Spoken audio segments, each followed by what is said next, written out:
Rahul Mankoottam MLA ഗർഭചിത്രത്തിന് നിർബന്ധിക്കുന്നതുമായി ബന്ധപ്പെട്ട് കൂടുതൽ ഓഡിയോകൾ പുറത്തായി. തന്നോട് പറഞ്ഞു ഏറ്റെടുക്കാൻ പറഞ്ഞു. എടോ എനിക്ക് ഞാൻ തന്നോട് വീണ്ടും വീണ്ടും പറഞ്ഞു കഴിഞ്ഞു തന്നെ ഇത് എഫക്ട് ചെയ്യാൻ പോകുന്നില്ല. പിന്നെ താൻ എന്തിനാ ഇങ്ങനെ നടന്ന് പിടയ്ക്കുന്നത്? അത് ഞാൻ നോക്കിക്കോളാം. തനിക്ക് ബുദ്ധിമുട്ടുണ്ടാവാതെ നോക്കാന്ന് പറഞ്ഞല്ലോ. അത് ഞാനൊന്ന് ആലോചിക്കട്ടെ എന്ന്. അങ്ങനെ പറ്റത്തില്ല. എനിക്ക് മാനേജ് ചെയ്യാൻ പറ്റും, എന്തായാലും പറ്റും. അതെ, അനാവശ്യം പറഞ്ഞുണ്ടല്ലോ. അത്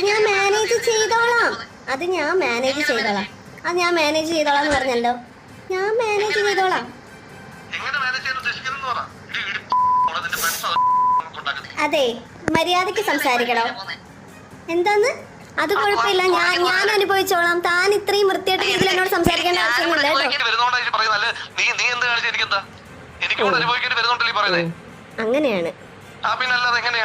അപ്പൊ താൻ തന്റെ കാര്യം മാത്രം നോക്കുന്ന ഒരാളിന് ഞാൻ എന്തിനാ?